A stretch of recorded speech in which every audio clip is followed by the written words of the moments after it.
Tip. Bonjour. Je sais pas quelle heure il est.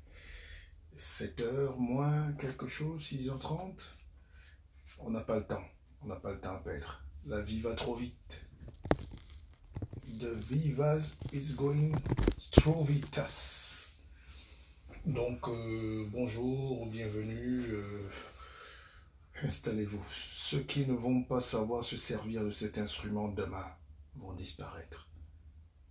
Ceux qui ne vont pas savoir prendre leur place dans le trafic vont disparaître. Moi, vous voulez savoir depuis combien de temps je suis debout? Depuis 2 heures du matin. Et vous savez ce que je fais? Je travaille. Je griffonne. Et j'ai commencé, et ce matin, on a encore des dédicaces. On a une centaine de dédicaces à faire en direct. De votre best-seller, Partir comme on est venu. Si vous devez être fier de quelque chose dans votre vie, soyez fier d'un projet qui a abouti et que vous avez initié. N'écoutez jamais personne. Personne. J'ai l'impression que l'Africain est toujours là, même quand il est médecin, il attend que l'ordre vienne de Paris. Comment soigner la hernie? Mais tu as été à l'école, pourquoi? Si c'est pour attendre les autres. Pourquoi les gens sortent de Polytech à Yaoundé et attendent que l'ordre? Créez vos projets, avancez, commencez à faire même vos routes, quitte à ce que Razel vous tue en route.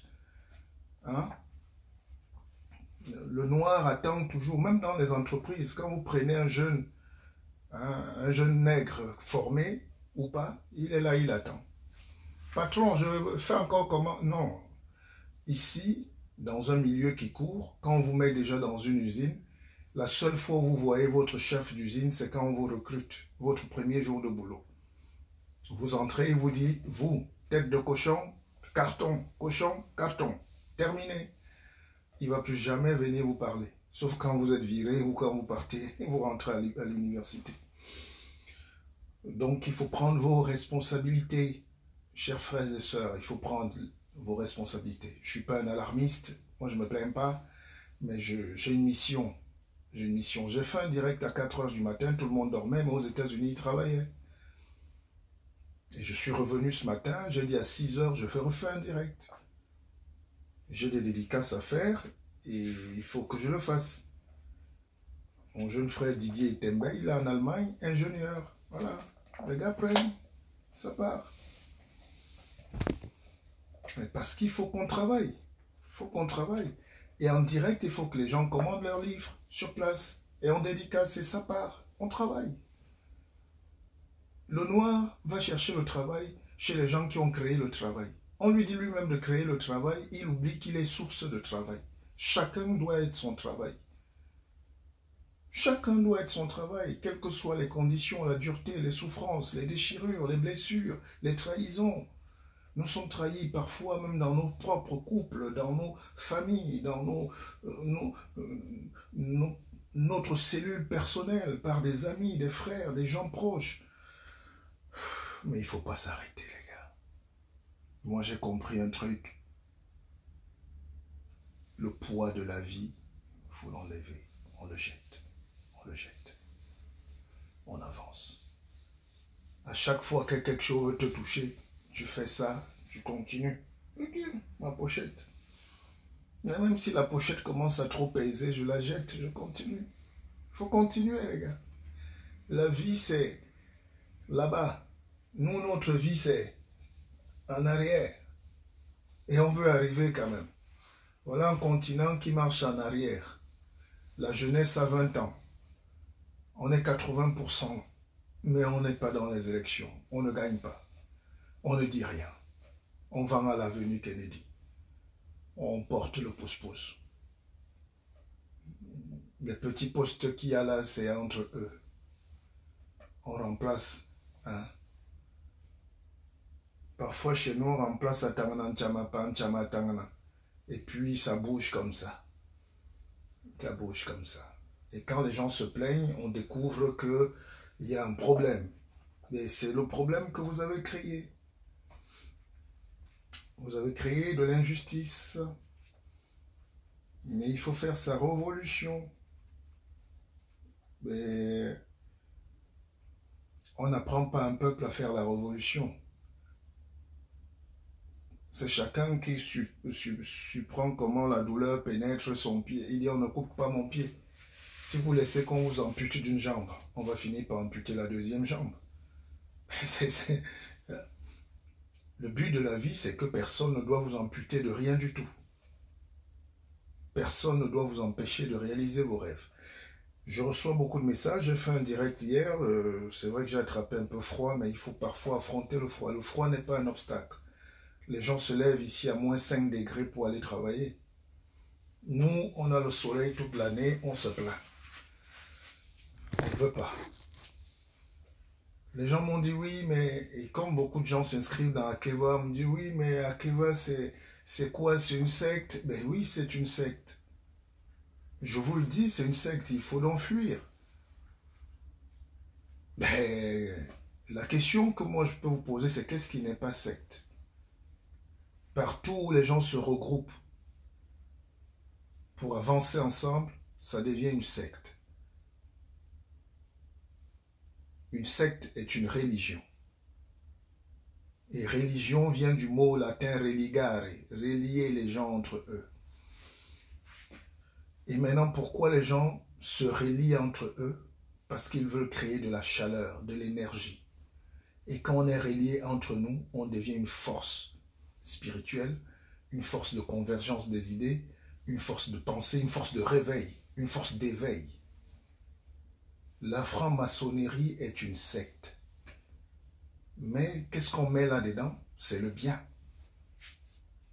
Mais les Noirs ont peur de tout. Et ils vivent quand même à New York. Vous êtes à Ottawa. Vous êtes dans les pays, les temples de Freemasonry, des gens qui ont réfléchi, des savants qui ont construit la statue de la liberté, New York et tout. Vous rêvez d'aller à New York, mais vous nous dites que vous n'aimez pas les francs-maçons. Vous allez les aimer là-bas. Parce que eux, ils n'ont pas pour mission de venir en Afrique mystifier. Les mêmes gens, ils viennent, ils cachent tout. On fait peur aux gens la nuit, on attache les choses. Ça ne veut rien dire. Tout est secte, tout est regroupement, mais ça dépend de ce qu'on met dedans. Est-ce qu'on veut aider les gens? Oui. Est-ce qu'on veut mettre du bien dedans? Oui. Est-ce qu'on a le bon cœur là-dedans? Oui. Ça s'appelle Paris. Ça s'appelle la ville des Lumières. Les mêmes sorciers, initiés ou pas, viennent en Afrique, mais transforment et tout. Qu'est-ce qu'on met là-bas dedans chez vous, sur place? C'est la peur, c'est le mysticisme, c'est la pauvreté, c'est... Et puis après, les gens commencent à... Oui, parce que ça ne leur apporte rien. Les gens ne voient pas. Les gens ne voient pas ce que ça leur apporte. Ils ont raison de se méfier. Nous, on a créé une académie qui s'appelle Akeva et tous ceux qui sont là progressent, leurs affaires avancent, on continue. Chaque jour, on a des gens qui entrent, on se soutient, on avance, on crée des problèmes, on crée des solutions à nos problèmes. Ici au Canada, Martial, nous travaillons parfois dehors à 35 degrés. Mais oui, mais qu'est-ce qui peut justifier qu'on est pauvre? Nos grands-parents disent qu'ils travaillaient, bon, les plantations pour que quelqu'un ait 1 hectare. Aujourd'hui, quand tu arrives, tu trouves que les gens avaient 500 mètres carrés. Ils plantaient un peu de cacao, un peu de... Ce n'est pas la richesse, c'est la pauvreté. Nous devons casser les codes. Nous devons briser la fatalité. La pauvreté n'existe pas. La pauvreté n'existe pas. Ça, je vends 1 million à 50 francs, ou à 50 ou à 20 francs. J'ai combien? 20 millions de francs, 20 millions d'euros. Les Européens ont compris que tout est business, tout est or. Tout est or. J'écoutais la musique de Richard Bonas ce matin. Entre chaque musique, il y avait 4 publicités. Facebook nous fait travailler. Eux, ils ont le droit de faire la publicité. Quand moi, un nègre, je montre mon livre comme ça énerve d'abord mes frères, et puis 2, après, oui, mais il se gare, encore se gare. Non, la vie est faite du merchandising.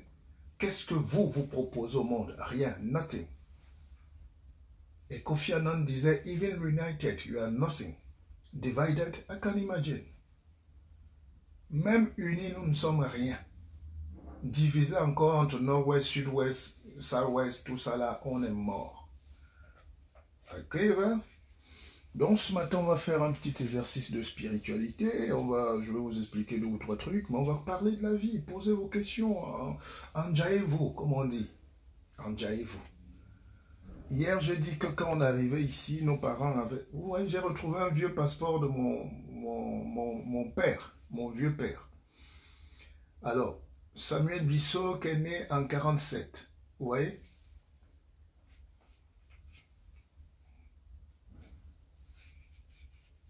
Parce que quand on dit aux gens, les gens nous voient... J'ai lu un jour quelqu'un dit Martial Bissot est venu demander même l'asile en France. J'ai rigolé, quoi. Parce que les gens veulent toujours la chute. Vous voyez en quelle année on est entré ici? C'est un visa familial, hein? C'est le visa numéro 1709 de septembre 1975. Il y a nos photos là, mais bon, c'est déjà vieux. Bon, c'est juste un petit détail. Hein. C'est pas... Donc, quand les gens nous voient parler du Cameroun, il faut qu'ils sachent qu'on a choisi. Il faut qu'ils sachent qu'on a choisi, nous, d'être d'un pays. On ne subit pas le pays. Et il ne faut pas que les gens là-bas nous fassent subir le fait de choisir le pays. Parce qu'on se prive de beaucoup de choses. Ça nous a éloignés de beaucoup de choses. Rester Camerounais nous prive, nous coûte très cher. Nous coûte très cher. En termes de psychologie, en termes de bonheur, en termes d'intelligence, en termes de... Ouais, c'est fatigant.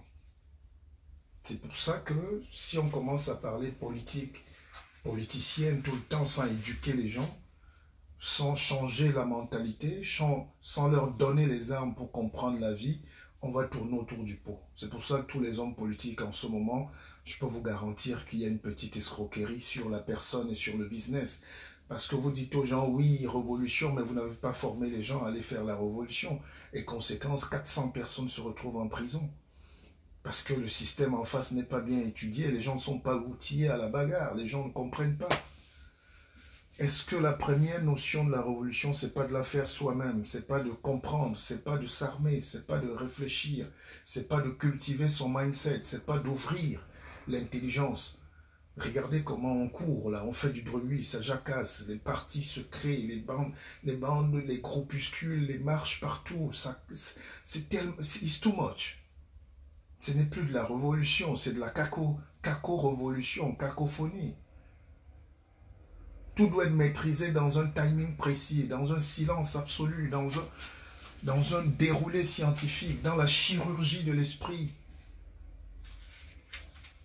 Mais pour atteindre ce stade, il y a ce qu'on a appelé, ce que je vous ai donné comme mot hier, ça s'appelle l'équanimité. L'équanimité, c'est un mot simple. C'est-à-dire, il faut que votre conscience, votre âme, votre esprit, votre manière d'être rime avec votre manière d'être et de faire. L'équanimité, c'est quand on a une certaine paix de l'âme entre le corps, l'esprit et l'âme, ça vibre sur le même diapason. Il faut ça. Les Africains sont dispersés.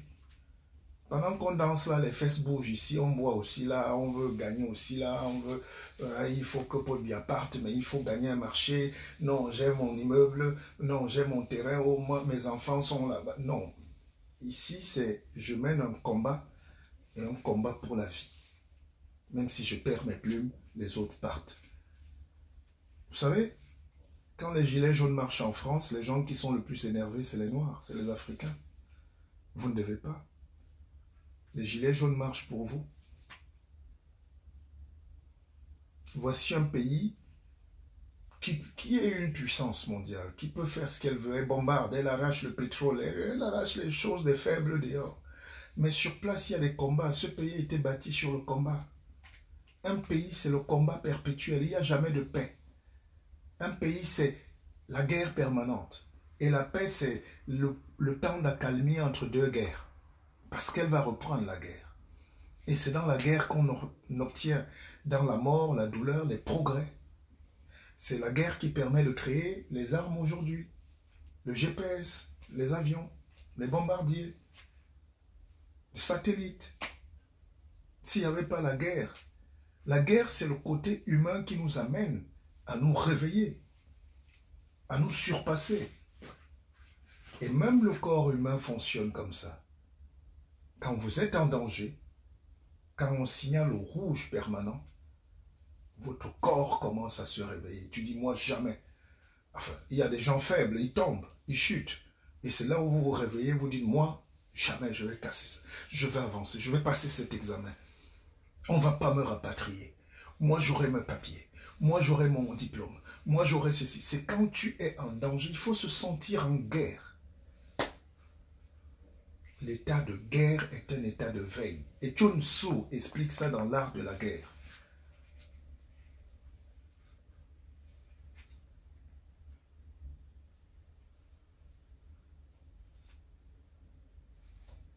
Pour gagner une guerre, les scientifiques de la guerre laissent souvent une porte ouverte pour que les gens fuient. Parce que si on ferme tout, imaginez quand un bandit vous coince chez vous, il veut vous agresser devant votre famille. Si vous ne pouvez pas fuir, vous voyez votre femme et les enfants, vous allez donner tout. Vous allez le taper. Vous allez les chasser même s'ils sont 20. Soit ils vous tuent, soit vous les tuez. Mais c'est comme ça les lois de la vie. Et les gens, pour coloniser l'Afrique, qu'est-ce qu'ils font? Ils ouvrent. Quand nos jeunes partent dans le désert, ils meurent là-bas, d'autres traversent, d'autres arrivent ici. L'Europe n'a pas besoin de la main-d'œuvre. Mais on ne vous dit pas, donc vous venez. Quand vous venez, on vous dit, oh, ben, vous avez la chance, vous savez, on peut vous régulariser à condition que vous travaillez. On vous fait travailler plus que les autres. Et vous-même, vous voulez vous en sortir, vous travaillez comme des malades, mais pour enrichir. C'est calculé. Les statistiques démographiques disent, l'Allemagne veut 1 million de travailleurs. On va les chercher même avec la guerre. La France veut des immigrés. Ils font semblant comme si on ne vous aime pas là. On crée un truc. On serre un peu là-bas, les gens fuient. On laisse les portes ouvertes. Et qui fuit? C'est la jeunesse. C'est les gars qui sont musclés, qui bandent, qui peuvent fendre la forêt, qui peuvent travailler. Et tous les jours, pendant que je parle là, il y a des gars qui ont appris la route. On ne peut pas les arrêter. On crée du malheur, on crée de la mauvaise condition. Et comme ces gars ne savent pas qui ils sont, la richesse qu'ils ont et ce qu'ils représentent, ils fuient. Femmes comme enfants avec les bébés dans le ventre. D'autres accouchent dans le désert, d'autres sont vendus comme esclaves. Et puis c'est comme ça. Ne vous étonnez pas, mais si on explique ça aux gens, ils vont comprendre. Et quand vous arrivez là, vous travaillez comme un malade, au bout de 10-15 ans, vous voyez que vous n'avez rien fait. Vous êtes détruit. Vous commencez à réfléchir que, mais au final, si j'étais resté au pays même, est-ce que j'allais souffrir comme ça? Et c'est ce retour-là que quand tu envisages encore, tu veux partir, tu échoues parce que tu ne sais plus ce qui se passait là-bas au pays. Les gens, la mentalité a changé, les familles se sont déstructurées, le pays est dans une psychose. Toi, tu n'as pas analysé tout ça. Tu prends tout. Tu prends ton argent, tout, tu jettes. Même à l'aéroport, comment t'es regardé comme un sac poubelle. C'est pour ça qu'on écrit, pour faire des témoignages. C'est ça le coaching. Moi, j'ai 1 million de livres ici. Je peux aussi vous prendre Robert Kiyosaki, je récite. Comme les gens disent qu'ils sont coachs. Il prend le livre de quelqu'un qui est à Hong Kong. Il prend 10 pages, il colle sur Facebook, il dit, moi je suis coach tel, je vais vous apprendre tel. Tu peux apprendre quoi aux gens que tu n'as pas écrit et expérimenté? On écrit ce dont on sait, ce dont on a, ce dont on a vu, ce dont on a touché. Et on expérimente scientifiquement pour que les autres ne tombent pas dans le piège. Mais le noir a la méchanceté, de l'égoïsme. Nos dirigeants d'ailleurs veulent mourir tous au pouvoir. Ils sont très contents de mourir là. quitte à être humiliés, ils ne veulent pas savoir ce qu'ils vont laisser aux gens. Vraiment, nos dirigeants ont même les enfants qui n'ont même pas encore la barbe, mais ils sont méchants. Donc c'est des gens qui sont même comme des animaux, parce qu'ils ne pensent pas à leur succession. Ils ne savent pas que demain, ça peut se retourner très vite. Ils ne savent pas qu'ils peuvent créer des exilés pour rien. Que tu aies des milliards ou pas, on voit les fils de Mobutu traîner là partout en Europe. Hein. Les enfants de Bokassa dorment comme les SDF partout ici. Hein. Les enfants de tous ces dictateurs là traînent ici. Hein. Quand ils sont vivants, quand ils ne sont pas dans les asiles de fous. Tous les enfants des anciens ministres errent, là, d'autres lavent les plats dans les restaurants, hein, pour les plus courageux. Parce que les gens, ils ont puni le peuple, ils ont fait souffrir les gens. Ils ont créé de la misère. Et moi, je ne peux pas soutenir ça. Qu'on ait le même sang, qu'on vienne du même village ou pas.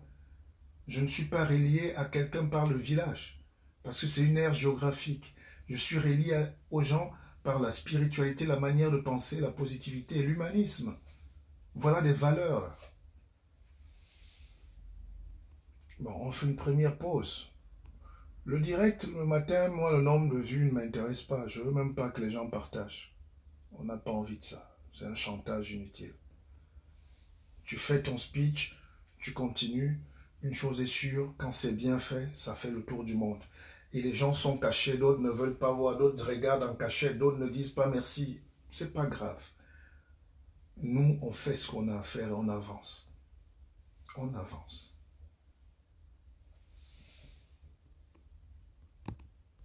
Si les Camerounais, les Africains pouvaient bloquer le direct eux-mêmes, ils bloquaient. S'ils pouvaient nous empêcher de faire, de donner aux autres, ils le faisaient. Ils le feraient. Parce que quand tu es tellement brillant, ça énerve les gens. Quand tu es tellement bon, ça énerve les gens. Chez nous, ça énerve. J'expliquais ça à un ami français l'autre jour qui était dans son bureau. J'étais à Descartes là-bas, le voir à l'université, on causait. Et puis, il me dit, mais pourquoi des gens comme vous, il faut faire trop d'efforts pour que vous soyez connus? Je dis, non, ça dépend de qui. On a nos gens qui nous suivent et puis des gens... Il dit, mais c'est dur, c'est pénible. Pourquoi les intellectuels africains? Aïcha Bonita, you are back. Oui, on est ensemble, toi et moi, jusqu'à la gare.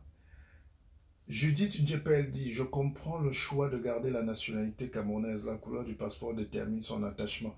Laissez-nous le bavardage, hein, ma chère Judith. Ça nous donne quoi?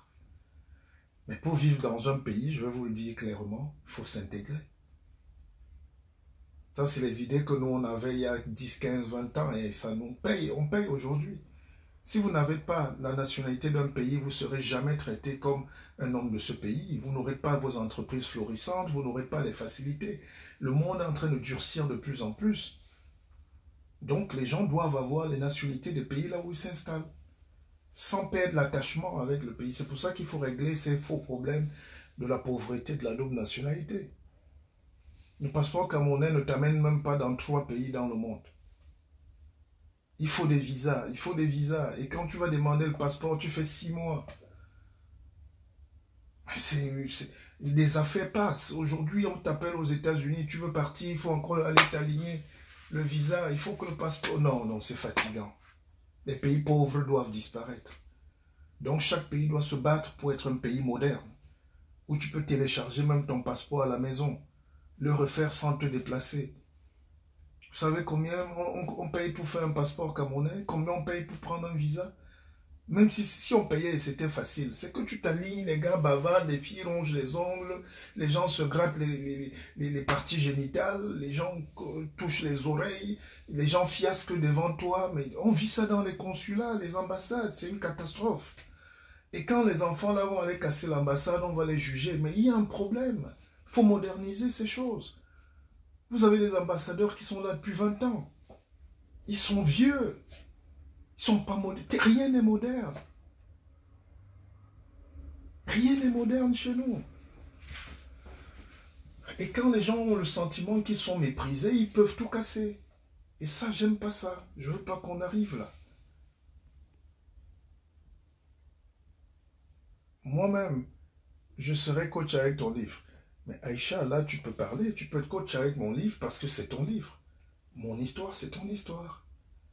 Je dis simplement, tu ne peux pas dire que tu as lu Robert Kiyosaki, Père riche, Père pauvre, et tu dis que tu es coach de Père riche, Père pauvre.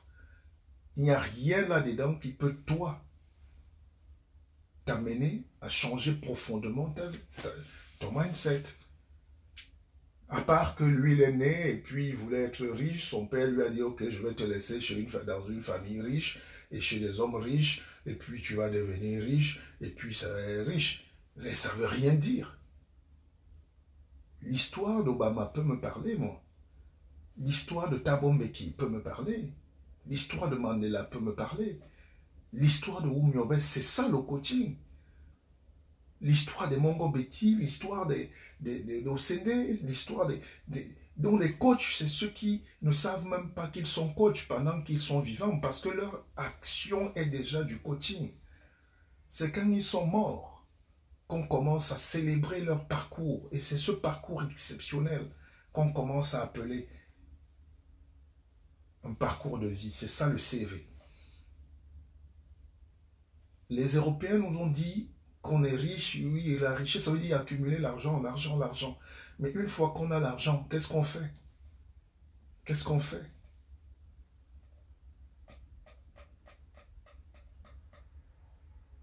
La vie est un parcours très compliqué.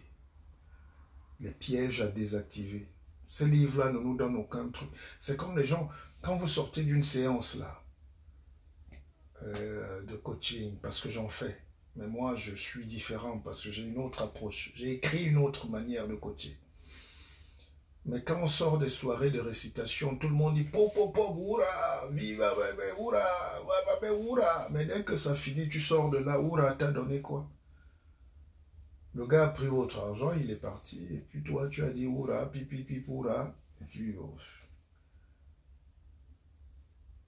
il faut donner aux gens les armes secrètes. Le pipi pipoura là, c'est pour vendre des babouches thaïlandaises. C'est rien d'autre. On te vend un morceau de fer, on dit de le porter. Arrêtons ça. Et après, ça finit dans les tribunaux, parce que c'est l'escroquerie. C'est l'escroquerie.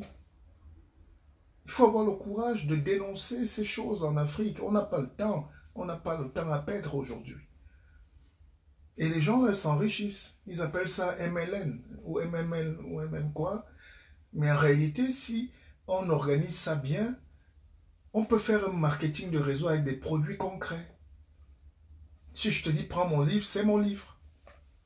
Et quand tu l'achètes, tu sais que tu as acheté un livre de ton frère, de quelqu'un. Tu lis, tu peux être d'accord ou pas, mais tu as un produit concret. Et ça fait tourner l'économie. Bon, si je m'en vais en Thaïlande ou en Malaisie porter les babouches là-bas, et je viens vous dire que c'est le MLN, vous achetez les babouches, vous enrichissez la Malaisie, vous enrichissez la Thaïlande, vous enrichissez l'Indonésie, la Chine, tous ces gens. Il faut organiser, parce que l'Afrique, c'est 3 milliards d'habitants, la moitié de l'humanité vit là-bas, et on nous dit nous sommes pauvres. Je disais ce matin, on ne peut pas dire qu'on est pauvre, vous ne pouvez pas naître. Vous ne pouvez pas naître et on a décidé à Washington ou à Paris que un pays pauvre. Sinon, pourquoi on a nos gens qui sont riches? Pourquoi on a nos gens qui réussissent? Pourquoi de cette pauvreté-là les gens sortent? C'est un état d'esprit, c'est un état. Ce n'est pas une fatalité, ce n'est pas une causalité. Un enfant ne peut pas être pauvre puisqu'il vient de naître. Il n'a rien fait. On ne peut pas nous condamner. Tu te lèves le matin, tu n'as même pas encore 2 semaines ou 2 jours de vie, on dit tu es pauvre. Il faut refuser ça. C'est la fatalité. Noé Congo dit chaleur. Quand c'est bien, c'est bien. Quand c'est mal, c'est mal. Max Zegan, really true. Les Noirs aiment le Congo, ça. Bonsoir mon grand, parlez-nous de l'intégration selon vous. L'intégration, c'est s'intégrer. Mais c'est s'intégrer. Ne faites jamais cette erreur quand vous arrivez dans un pays, intégrez-vous jusqu'au bout. Prenez le passeport. Prenez cette nationalité puisqu'on vous la donne. C'est moi qui vous le dis aujourd'hui. C'est moi qui vous le dis. Les souffrances de nos pays, la pauvreté intellectuelle de nos pays pousse les gens à assassiner l'espoir chez nous. Je ne peux pas vivre du caviar. Ce matin, je me suis levé, j'ai pris une douche. Bien, j'ai pris mon café, tout est servi, les machines sont là, l'éclairage. Et moi, j'empêche aux gens, en leur tenant des discours de démagogie, non, il y a une fierté. Non, c'est à nous de nous adapter. Si nous voulons récupérer les 6000 médecins camerounais qui sont à l'étranger, il faut qu'on leur facilite la tâche de rentrer. Vous ne pouvez pas dire à Richard Bona de venir prendre une médaille parce qu'il fait briller le Cameroun et il doit payer des visas. Il n'a pas le temps. Il n'a pas le temps. Il doit déjeuner avec Quincy Jones. Il doit déjeuner avec le président américain. Il doit être au Japon avec l'empereur. Il veut rentrer chez lui. Pour le célébrer, il doit encore payer. C'est le chantage. Arrêtez. Il faut célébrer vos icônes. La vie est tuée chez nous parce qu'on ne permet pas l'éclosion d'une vie. La vie n'existe pas chez nous.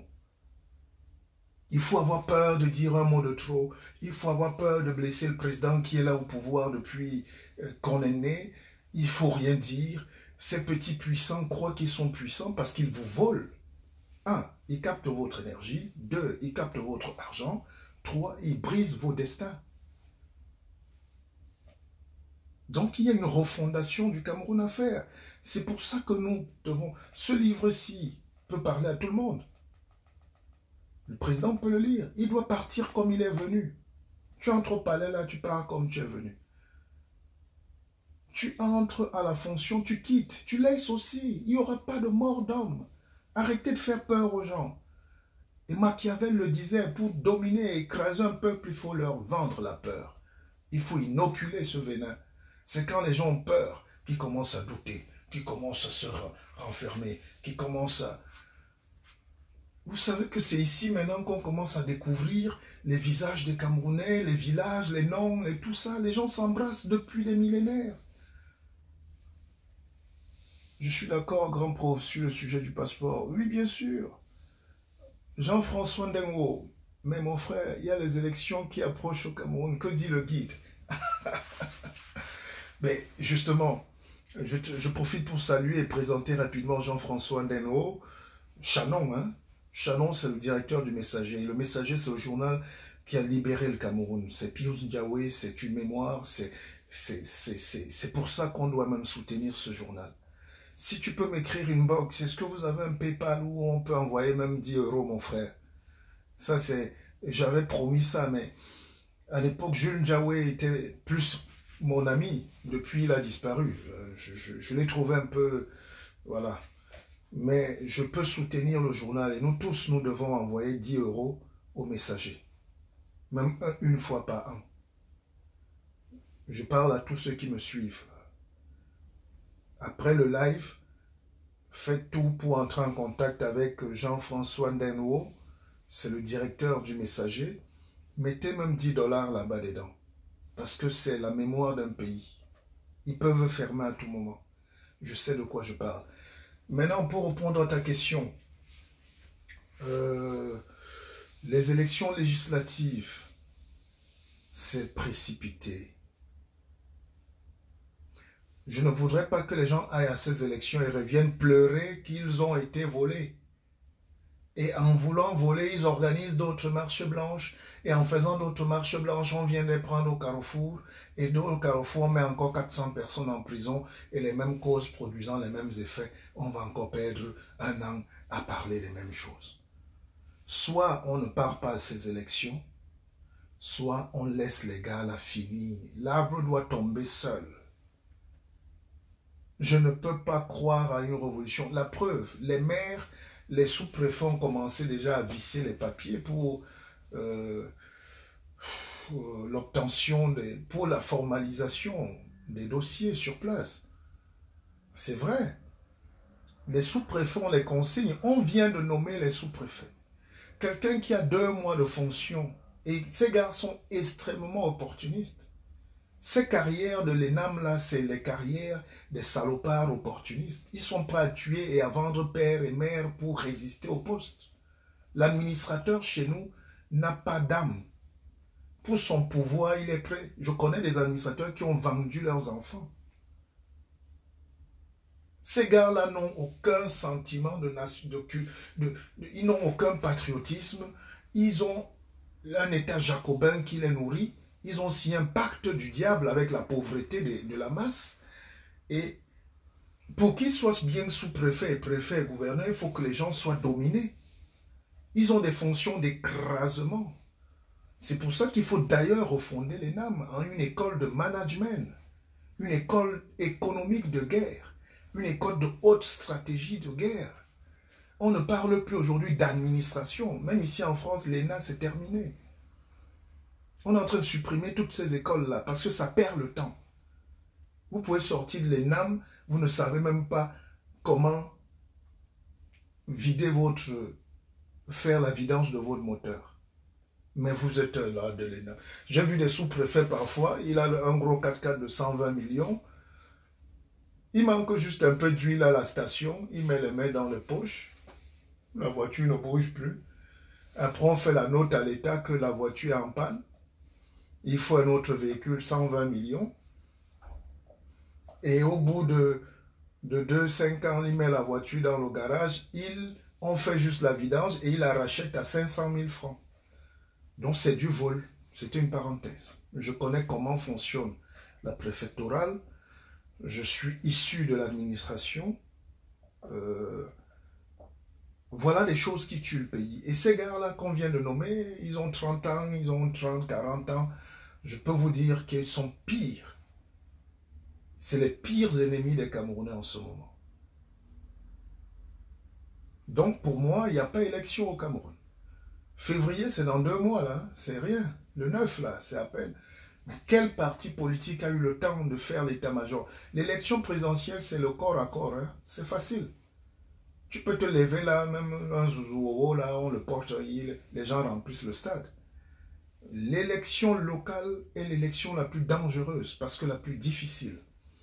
Vous devez affronter, quand vous êtes en face, l'hégémon du parti au pouvoir. Donc chaque ville et chaque village du Cameroun a au moins un gros sorcier du parti au pouvoir qui est là depuis 30 ans et qui a des milliards. À coup de milliards, vous ne pouvez rien, même s'il y a la volonté, sauf si le peuple camerounais se lève. Mais ce peuple-là, c'est plutôt ça qui m'inquiète.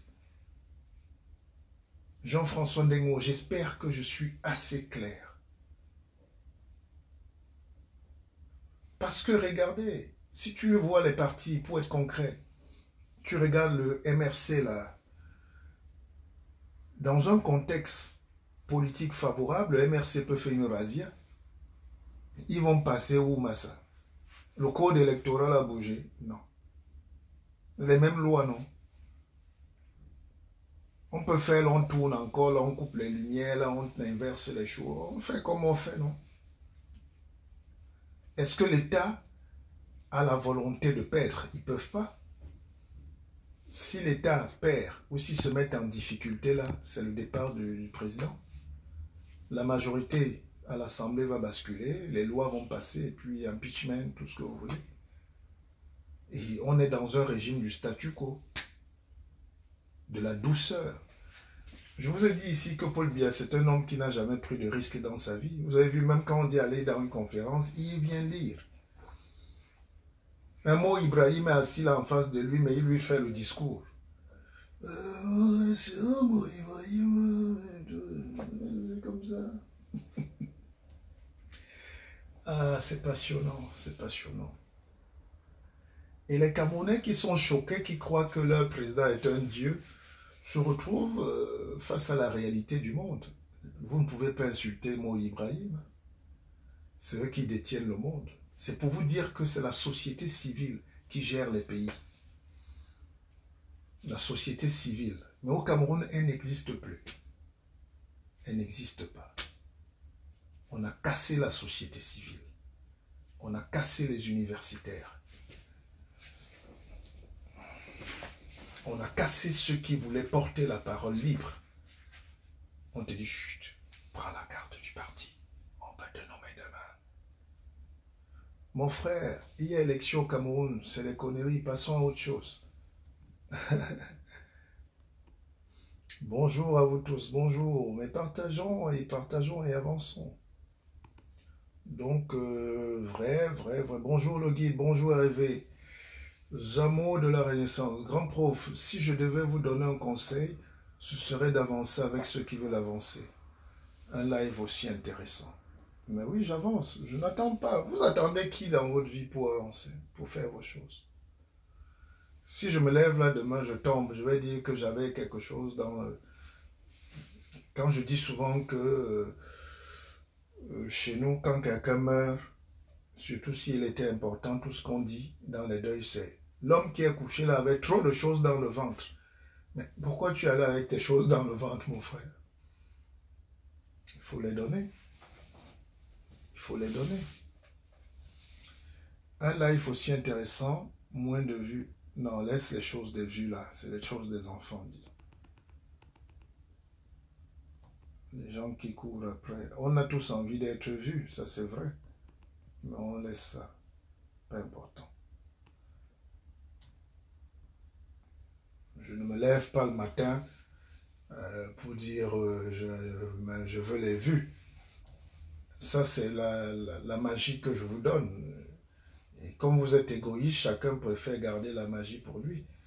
J'ai une amie qui m'a dit un jour, j'aime quand tu fais le live, mais j'aime quand c'est comme si c'est pour moi seul. Je dis non, partage. Donc, le matin, on ne se lève pas avec les gros mots et soyons zen. Et Djangé, Ancha, Akeva et bonjour, bonjour à vous tous. Ne vous en faites pas. Moi, j'ai réunion tout à l'heure, mais j'ai le temps. Quand tu te lèves tôt, tu as le temps. J'ai déjà pris ma douche. J'ai pas pu me raser parce que j'avais mal, mais j'ai pris ma douche et puis je suis propre. Je suis prêt à aller sortir. Je dis, bon, j'ai 2 heures. Qu'est-ce que je fais de mes 2 heures? Je dédicace mes livres et puis je cause, on parle de nos affaires. Je vous donne un peu de carburant dans le... C'est un métier pas facile, il faut aimer les gens. Les choses peuvent changer si nous changeons des efforts. Bernadette, il y a un mot. Je sais que les Camerounais aiment quand on dit ce qu'ils aiment entendre. Vous ne pouvez pas conjuguer vos efforts, laissez ça. Le système en place au Cameroun est plus compliqué que vous ne l'imaginez. Parce que même si ça dépasse Biya là-bas, il y a un système au-dessus de lui qui empêche qu'il y ait une révolution. Et lui, c'est un papy qui a tellement été correct avec ses patrons. Le jour où vous allez comprendre ça, vous allez être moins excité. La seule révolution qui est valable, au Cameroun, c'est que les gens se lèvent et meurent pour une bonne cause. Et disent, on ne veut plus accepter ça, c'est tout. Mais le peuple a le pouvoir, vous croyez que c'est les blagues? Mais vous ne le savez même pas. Pendant que je parle là, qui suit ce direct au Cameroun? Personne. Ils sont en train de faire le 8e bébé actuellement, il faut que le lit... D'autres sont en train de pleurer, d'autres sont en train de boire au bar. Les bars sont ouverts, mais le direct qui est gratuit est compliqué. Non, les gens, il est 7 heures, sont déjà au bar. D'autres sont déjà à leur 3e castel. Ils ne se demandent même pas la castel vient d'où. La castel vient d'où? Ils sont en train de boire, mais si tu leur dis, connectez-vous, il va dire, il n'y a pas les mégas, il n'y a même pas le courant. Donc, je ne peux pas faire plus que ce que j'ai à faire. Moi, je fais ce que j'ai à faire, mais dites-vous que pour libérer un pays, ce n'est pas vos petites choses de manigance, là. C'est une conscience politique qu'on crée, mais la conscience se crée en injectant du savoir. Vous savez ce que j'ai écrit ce matin pour vous? J'ai écrit tout ça. 3 pages. Voilà les notes que j'ai prises. Je voulais partager avec vous parce que en même temps, c'est de la spiritualité, c'est du motivating, c'est du coaching thérapeutique, c'est du carburant, mais il faut qu'on mette tout ça dans... Je cuisine quelque chose pour vous. C'est un sacrifice. Je viens d'écrire ça. Mais je ne peux même pas dérouler parce que comme ce n'est pas une conférence organisée, je réponds aux questions et puis on gagne du temps et je... Voilà, mais qui peut se sacrifier au Cameroun aujourd'hui? Tout le monde veut être maire. Comment tu vas aller être maire dans un système où on va te battre? Il faut renverser la machine qui crée l'injustice. C'est cette machine-là qui nous empêche d'être maire, d'être député. La jeunesse qui est là-bas peut être maire. On peut avoir des députés maires partout qui ont moins de 30 ans, dans tout le Cameroun. Mais il y a un appareil là, viscéral, qui bloque tout. Et pour démonter ça, ce n'est pas d'aller à l'élection et se plaindre. C'est de démonter l'appareil qui vous empêche de prendre le pouvoir. Et ça se démontre rien que par votre seule volonté. Les jeunes doivent vous écouter, c'est très important et merci. Mais s'ils ne m'écoutent pas, qu'est-ce que je vais faire? Je vais aussi supplier d'être écouté. Hein, Guillaume Tchameche? Et nous sommes des peureux, nous on a mené nos combats, on a payé les prix, on est là, on lutte. Je n'ai pas envie de faire plus que ce que je peux faire. Je n'ai même plus l'âge d'aller boxer les gens en route. Ce n'est pas de ma culture même d'aller boxer les policiers, mais je veux dire que dans la vie, quand on veut quelque chose, il faut boxer. Boxer ce que vous voulez, mais boxer pour que ça change. Ne faites pas le jeu du système. Allez à cette élection, vous faites battre, ne venez pas pleurer après. Vous savez, les gens comme nous, on ne nous aime pas trop. Et j'ai déjà compris ça. Quand tu as compris ta nature, tu avances. Vous savez que pour l'élection présidentielle, j'avais exactement dit la même chose et donné les scores.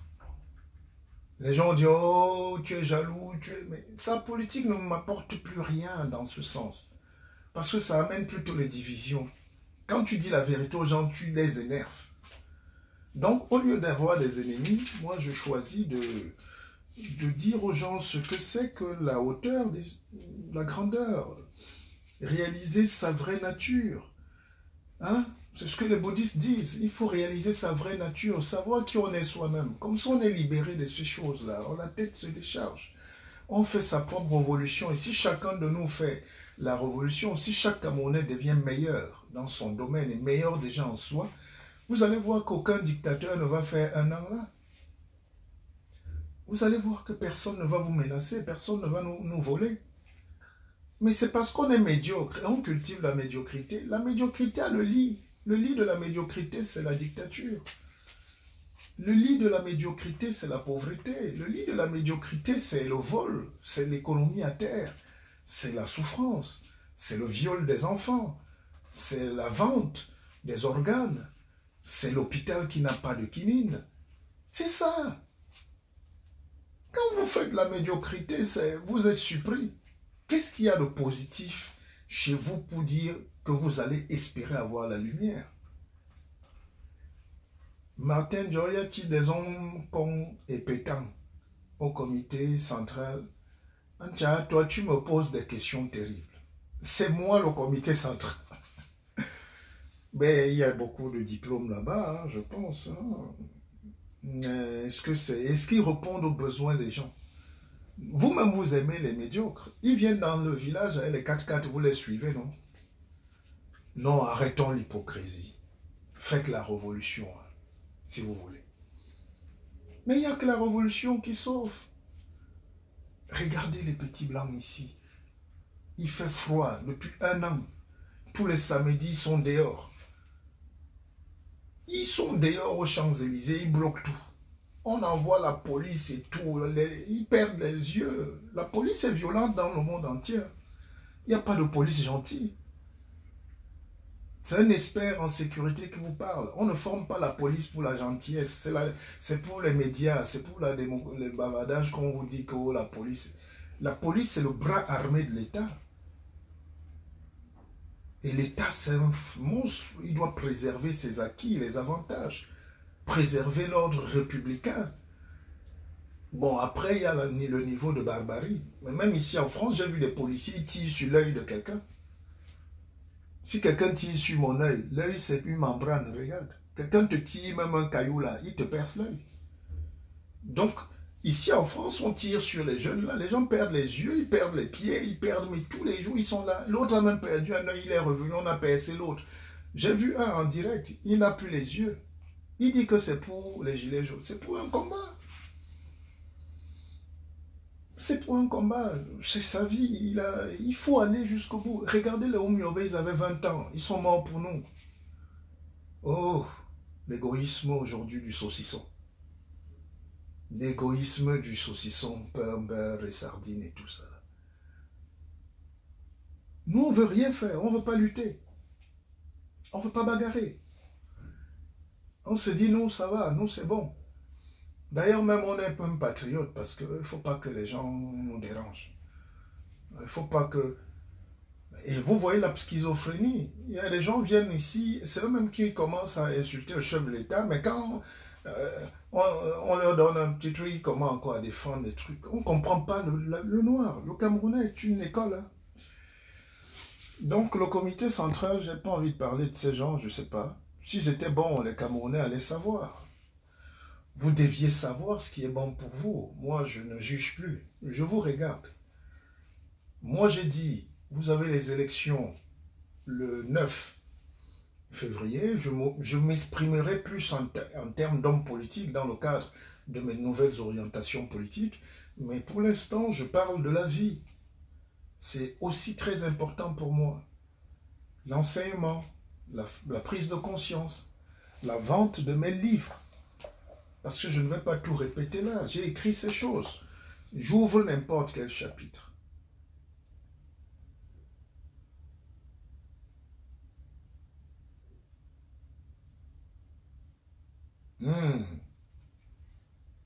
Écoutez, à page 31. Ce pays brisé, ce pays orphelin. Vous voulez que je dise quoi de plus? Vous avez les livres. À chaque peuple d'avoir sa Bible. J'ai écrit hier que chaque peuple doit... Il faut arrêter de faire les alléluia des autres. Chaque peuple doit lancer ses propres allélas. L'alléla, c'est le... Donc, si vous n'êtes pas prêt à vous développer, on rêve. Et nos intellectuels, au lieu d'écrire notre histoire, voilà, le Cameroun, on ne sait pas où on va, il faut réfléchir. Quel sens donner à ce pays? Les alléluia des autres ne peuvent pas vous libérer. C'est nos propres allélas qui vont nous sauver. Si vous comprenez, vous comprenez. Alors, je vous prends un extrait. Oui, nous laissons derrière nous un pays brisé, un pays de 1000 brisures, un pays en lambeaux, dont l'émiettement est visible depuis les sommets du char de Dieu. Je parlais de la crise anglophone. Jusqu'aux confins du mont Mandara, jusqu'au nord. Chaque regard est une blessure au Cameroun et chaque sourire, même de façade, est une cicatrice. Les gens souffrent, on souffre. Mais qui vous fait souffrir? Un petit groupe de personnes comme ça. Mais dégagez-les. Maman, les cailloux. Ce peuple a perdu quelque chose de prestigieux, sa magie. Et ce peuple a perdu quelque chose de magique, son prestige. Il y a très peu de noirs qui peuvent écrire comme ça. Ça s'appelle l'autoglorification. Et il en faut en ce moment pour libérer le peuple. Si vous ne vous glorifiez pas, votre passé glorieux, votre énergie glorieuse, votre talent, vous n'aurez jamais le courage d'aller affronter avec la prétention votre combat légitime parce que vous allez être maintenu dans une tension. Vous trouvez le combat de la basse légitime? Mon frère, dans une révolution, Christian Ngoumou, dans une révolution, on ne se permet pas de donner la légitimité ou pas aux gens. Une chose est globale, tout le pays est dans ce qu'on appelle une révolution, une renaissance. La renaissance, c'est que la fin d'un système oppressant, oppressif, colonial, anti-progressiste, anti-conformiste, anti-humaniste. Donc, dans ce système-là, tu ne sais pas ce que c'est que la révolution. Les gens qui ont coupé les têtes des rois ici, en 1769 ou 89, vous croyez qu'ils étaient légitimes? 2 jours avant la prise de la Bastille, on jugeait que c'est des voyous, c'est des sauvages, c'est des... Oh, les hors-la-loi. Les rois étaient en train de manger à table. Hein? Les rois ne voient jamais l'odeur des fosses sceptiques monter. Oui, ils ne sentent jamais l'odeur du truc monter. Sinon, ils partiraient avant. C'est quand on dit à Mobutu que Kabila est déjà à 10 minutes à l'entrée de Kinshasa qu'il commence à apprêter l'avion. Alors qu'on lui a dit 5 ans avant que papa, tu es malade. Tu as le cancer. Tu as tout ça. Laisse. Organise ta transition, tu pars. C'est quand Kabila était déjà dans la ville qu'ils ont commencé à porter les caleçons, l'argent, les vins pour entrer dans l'avion et fuir comme des rapalmistes. C'était pareil. En France, ici, c'était pareil. Les gars étaient là, ils mangeaient, lui dessus, le roi était là, il mange. On dit, mais le peuple a faim. Il dit, oh, c'est pas grave, tout ça. Quand les gars là se sont déchaînés là. Alors je disais, ce peuple a perdu quelque chose de prestigieux, sa magie. Ce peuple a perdu quelque chose de magique, son prestige. Tu peux même m'arrêter là, c'est beau. Le prestige de ces grands hommes qui font les petits pays. C'est les grands hommes qui font les petits pays. C'est les Oumyobé. Ces leaders qui portent les révolutions. Aujourd'hui, nous, on peut... Nos gars sortent là de prison, le gars tape la veste. D'ailleurs, il sort de prison en costard. Là. Il dit, bon, ok, gars, on est là. C'est cool. C'est cool. La révolution. Moi-même, vous croyez que j'ai la force? Nous sommes des lâches. Je n'indexe personne. Je dis dans un contexte, peut-être c'est les temps qui veulent qu'on change. Les Wandi, on venait l'arrêter. Wandi a dit, tuez-moi. Me voici. On dit, bon, on va te donner un dernier truc, dernière volonté, la cigarette. Il dit, je ne veux pas de dernière volonté. Vous savez, avant de fusiller quelqu'un, on te propose le vin, la cigarette. Il dit, non, ne perdons pas le temps, mes frères, tuez-moi. Gagnons du temps. Vous voulez me tuer, non? Mais sachez que mon sang va servir à fertiliser les révoltes futures. Mais si nous, aujourd'hui, on n'arrive pas à faire ces révolutions parce que, bon, c'est cool, gars. Tu sais, moi, je peux avoir un petit poste demain, là. Je peux même calculer comme ça, je prends la mairie même, ou le député. Ce n'est pas la révolution. La révolution, c'est le sacrifice suprême. On dit sacrifice suprême. Il faut vous dire la vérité aujourd'hui. Suprême. Ça veut dire la vie ou la mort. D'ailleurs, le premier cri de la révolution, c'est « Abiba la révolution ». La patrie ou la muerta. La patrie ou la mort. Il n'y a pas deux définitions de la révolution. Dans tous les cours de sciences politiques, partout dans le monde, dans toutes les écoles. C'est ça la formule. Tant qu'on n'a pas atteint ça, tant qu'on a d'autres calculs là, je peux commencer par prendre 2 mairies là, dans mon village même. Après, je glisse aussi. Après, je suis... Tu n'es rien, puisque ce n'est pas une révolution. Tu es en train d'alimenter la colonie. Tu es en train de créer une autre colonisation plus dangereuse, puisque tu vas participer à l'ensemble qui va torpiller les Camerounais. On te met dans l'Assemblée, si ce n'est pas pour basculer le système, même si tu as 10 sièges, tu seras toujours là. Il y aura 10 députés qui auront des 4x4, ils seront logés aux députés, tu vas t'enrichir. Le maire aura un budget là, un 4x4, mais tu n'as pas réglé la question de la libération, de la révolution, la question de fond, c'est comment couper les chaînes pour libérer le peuple. Et ça, c'est la vérité. Alors, ce prestige de ces grands hommes qui font les petits pays, ces leaders qui portent la révolution, je me relis tous les jours et c'est important, parce que j'ai écrit des choses. C'est violent. Nous devons, loin de notre intelligence émotionnelle, porter les nouveaux habits de nos prochains engagements, celui de nos prochaines victoires.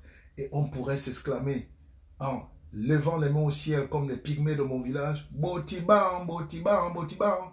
Quand les pygmées crient déjà comme ça veut dire où sont les gens? Où sont les gens? Où sont les Camerounais? Où sont les gens? Botiban. C'est un langage très pygmée, c'est la plus vieille langue du monde. Seuls les initiés la parlent. Je parle pygmée, moi.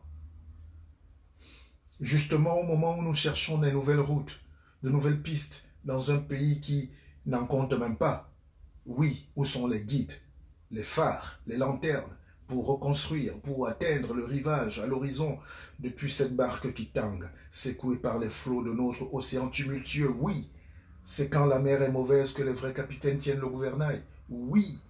Quant à moi, comme disait Camus dans sa lettre à René Char, je voudrais bien l'an prochain réduire ma vie à l'essentiel. Et vous êtes dans cet essentiel. Passons donc à l'essentiel. Passons à l'urgence. L'urgence de la pensée. Nous devons nous battre pour restaurer ces cœurs en compote, ces âmes sensibles et fragiles, pour forger un caractère de winner, de champion, de premier. Voilà ce que j'appelle le leadership. C'est du leadership effectivement qu'il s'agit. Il en faut.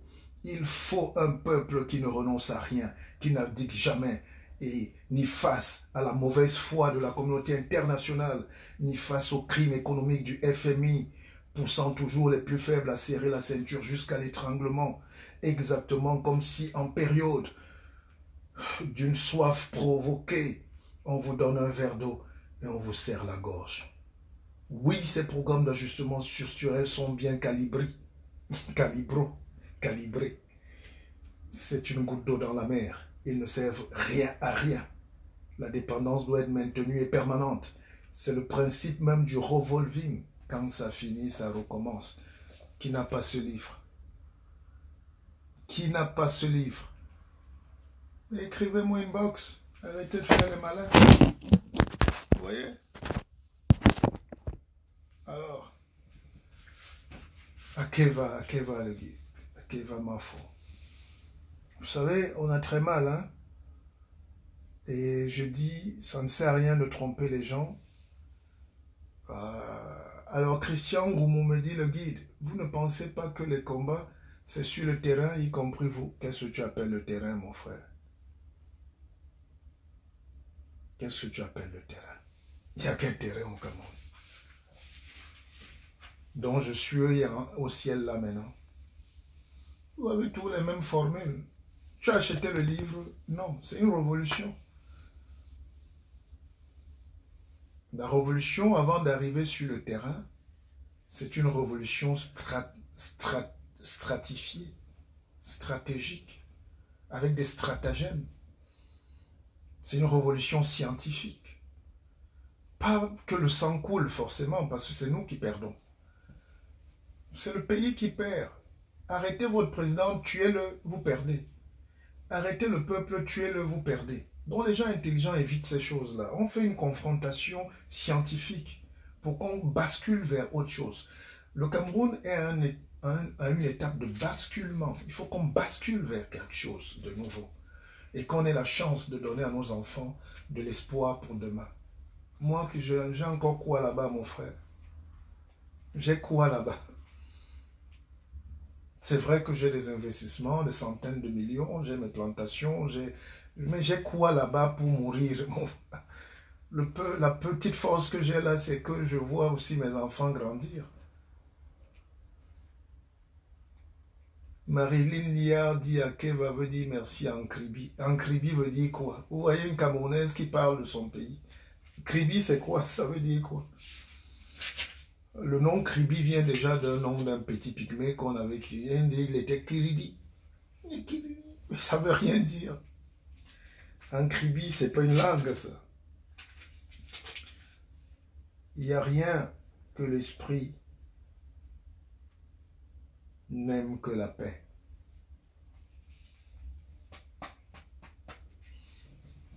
Il n'y a rien que l'esprit n'aime que la paix. L'esprit aime la paix. Mes frères, la question que je vous pose, c'est est-ce que vous aimez la paix? Vous ne pouvez pas savoir ce que c'est parce que on n'a même pas déjà d'esprit, on est perturbé. On a des croyances, on a des choses, on a la peur, on a de l'esclavage, on a la méchanceté. La seule chose que l'esprit mange, c'est la paix. Quand vous êtes en paix avec vous-même, vous commencez à voir la vie autrement. Le noir est en compétition avec son frère, avec lui-même, avec l'autre, avec ceci. À la fin de la journée, on est déjà mort. Quand les Européens viennent, on n'a même plus de force. On est à prendre, on a trop bagarré. Le tribalisme, j'ai trop donné des coups de poing au Bamendaga. Je suis fatigué. Mais voilà. Il n'y a rien que l'esprit aime. Le corps aime la paix. On court, on mange, on ne perd pas le temps de vivre. On court, on accumule, on cherche l'argent, on cherche. En langue batanga, mais la langue batanga c'est quoi? La langue batanga c'est le douala.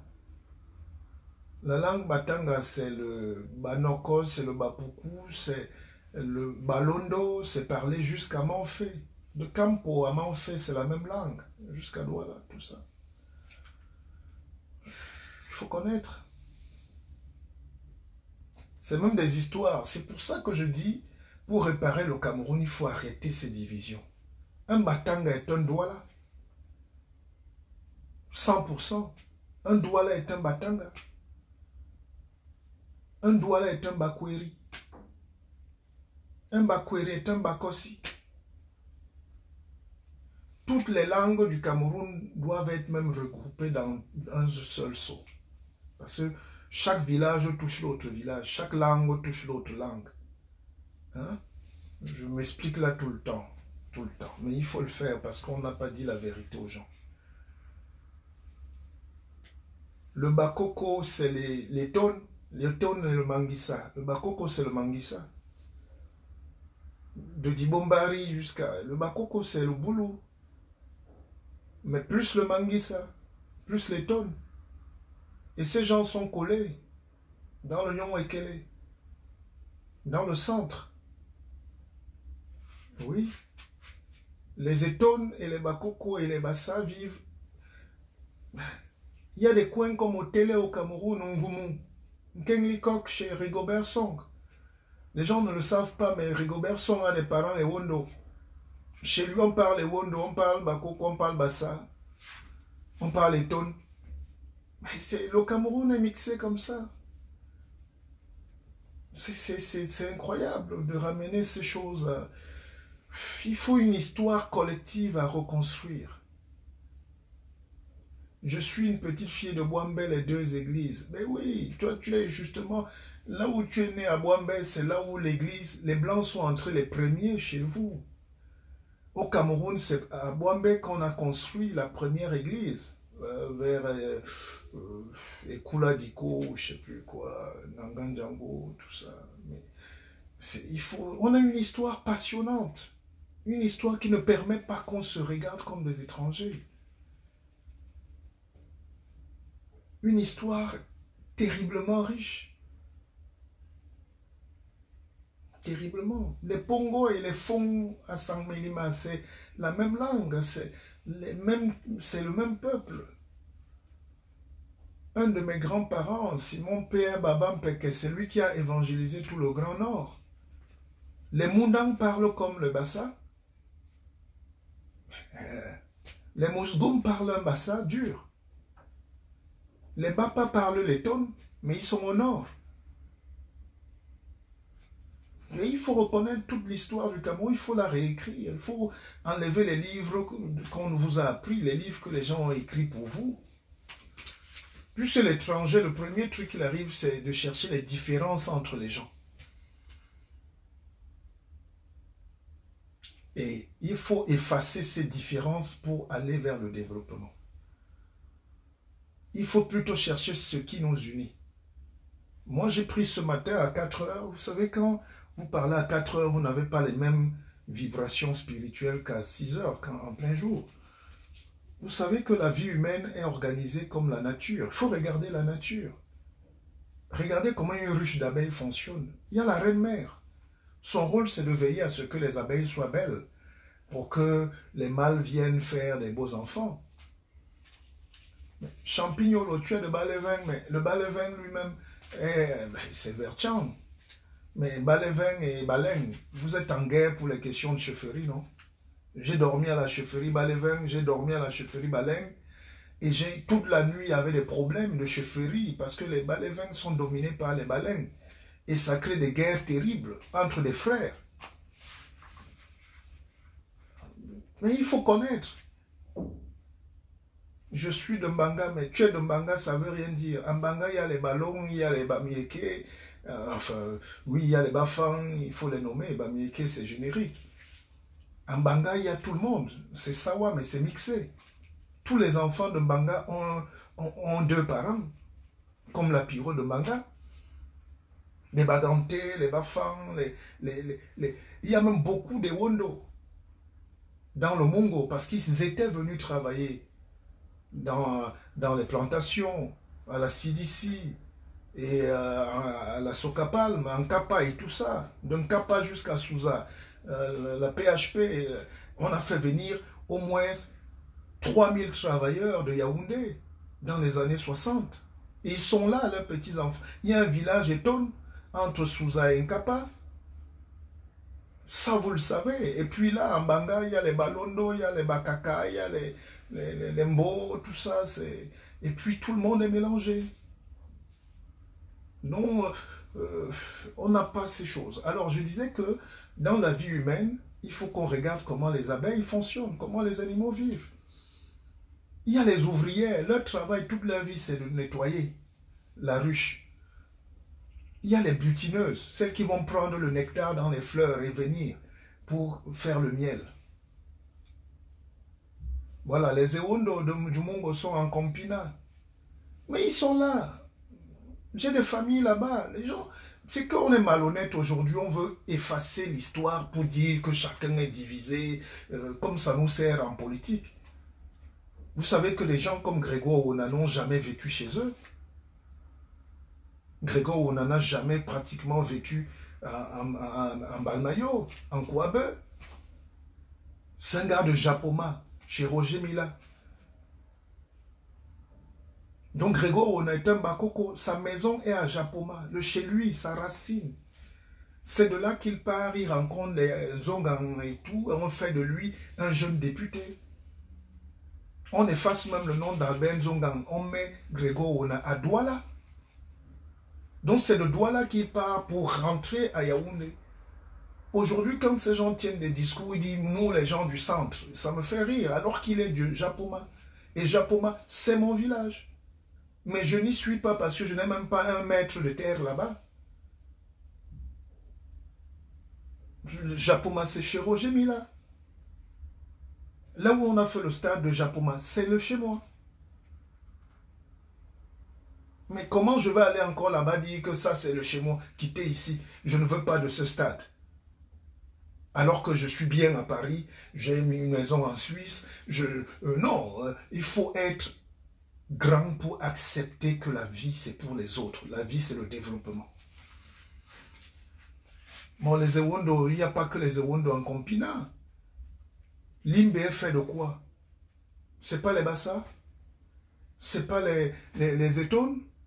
C'est pas les Boulous? Il y a des familles Boulous à Limbe depuis au moins 4 générations. Et ce mélange-là a donné des choses terribles. Il y a un général qui est mon ami, le général Elokobi Njok.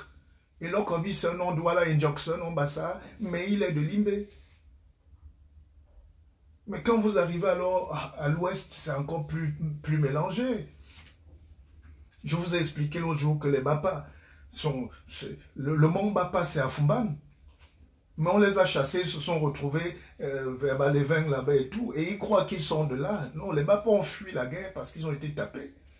Et ils se sont installés et aujourd'hui, ils sont chez eux. Donc la vie a fait qu'on bouge, qu'on s'exclame, qu'on découvre, qu'on avance. Et c'est cette création permanente qu'on appelle le développement, mes chers frères.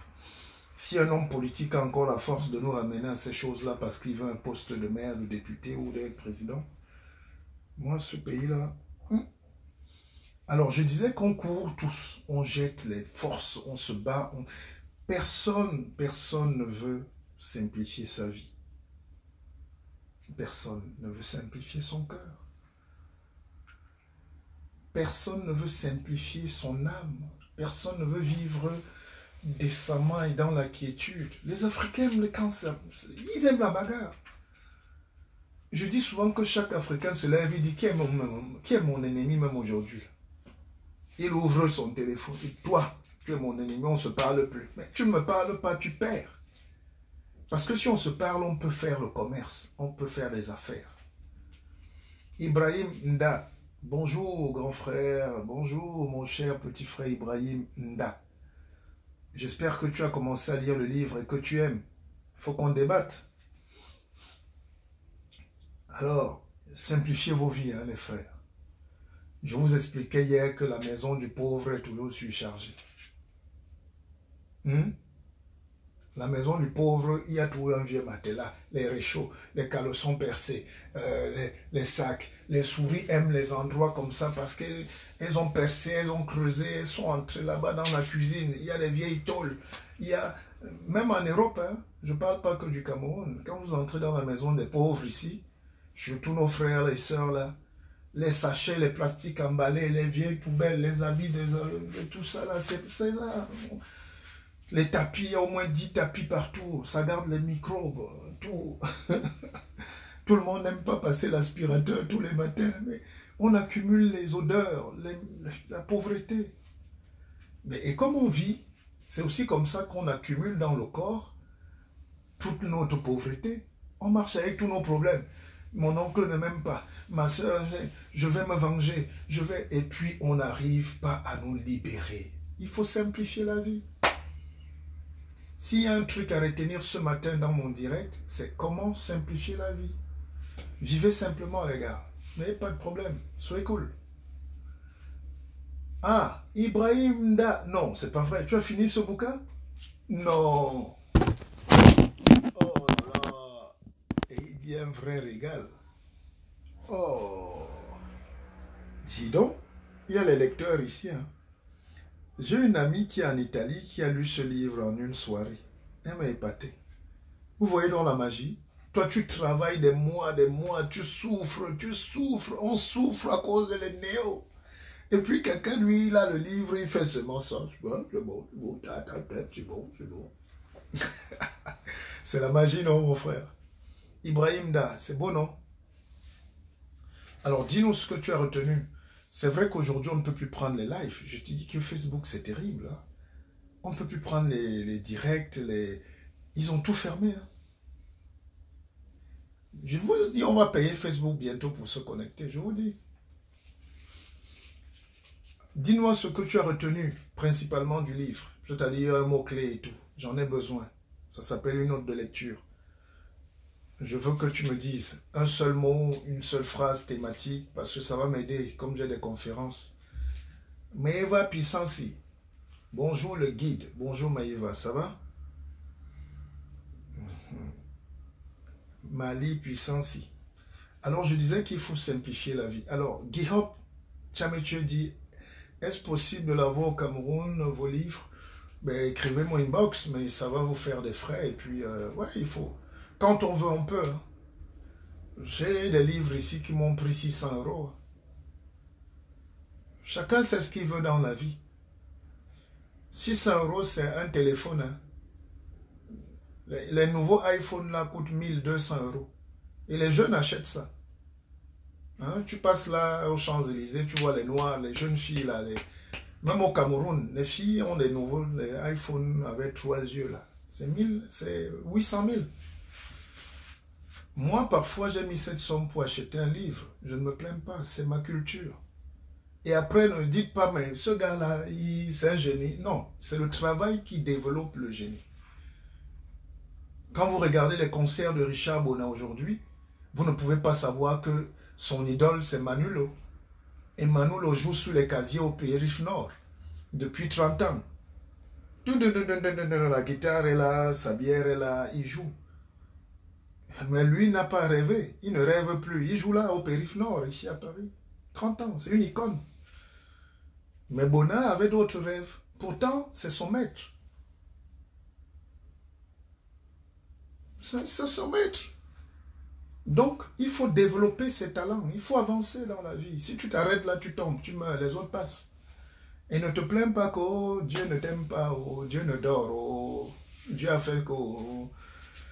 Les Noirs aiment tellement prier qu'on se demande, mais si Dieu les écoutait même. Dieu n'écoute pas les gens à qui il a tout donné. Mon frère, Dieu t'a donné le Cameroun. Le miel coule comme ça, les gens lèchent les doigts, ça tombe. Les oiseaux volent en farandole, les animaux dansent. Moi, je suis dans le village de mon père, on mange le gibier tous les jours. On vend le gibier de brousse. Dans le village où je suis chef, on vend le gibier depuis plus de 70 ans, 100 ans. Les gens mangent la viande pimentée, les gens s'arrêtent, on ne sait pas d'où vient la viande. C'est Dieu qui donne. Et un pays comme ça, vous avez des problèmes bêtes. Vous avez des problèmes humains. Je disais que la maison du pauvre est très surchargée, comme son esprit. Dans nos esprits, il y a trop de choses qui défilent là. Ça donne, ça ne traite pas. Ce n'est pas l'argent qui manque. On a des amis. Mon frère Thomas épousait un milliardaire. Donc voilà. Il est à Abidjan, il est milliardaire. Bon, d'ailleurs, Thomas, je te braque un peu. Send me small thing, dis donc. I want to imprimer 1 million d'exemplaires. Send me même 10 millions. Un grand. Voilà la corruption au Cameroun. Un grand. Bon. Un beau résumé de ce que nous vivons, autant en famille que l'actualité nationale et internationale autour de l'amour, grandeur et sagesse. Mais tu as tout résumé. Voilà les livres. Et quand tu fais des choses comme ça, c'est pour que nos enfants, nos petits frères préparent la révolution. Parce que les révolutions, même que nos aînés, je parle pas. Je vous ai dit, le Cameroun a eu leur Mandela, c'était les Oumyobin. Aujourd'hui, c'est très dur d'être leader hégémonique. Un leader charismatique, un leader sorcier. Le dernier leader sorcier, là, c'était John Frundi. Mais en face, il a aussi croisé le fer et il y a eu des compromis. Il a préféré aller rester tranquillement au village et attendre sa fin. Parce qu'on ne lutte qu'une seule fois. Il y a des combats qu'on ne peut plus mener. C'est pour ça que vous avez vu Kamto a dit... Il a l'âge où s'il ne mène pas les combats, là, c'est fini pour lui. C'est pour ça qu'il s'est jeté. Je suis malheureusement en route pour le boulot et ne peux pas écrire beaucoup. Je sais, je te comprends. On va parler le soir, même en off. Et intégrer l'académie, voilà des choses qu'on traite et voilà des sujets. Il faut qu'on parle. C'est tout ce qu'on fait. Voilà, c'est tout ce qu'on fait. Voilà, j'ai une vision. Voilà. Oh, ça fait, c'est dur de s'asseoir comme ça longtemps. On vieillit. Hein. Ça fait mal. Hein. Alors, donc, je disais que simplifions nos vies, vivons tranquillement.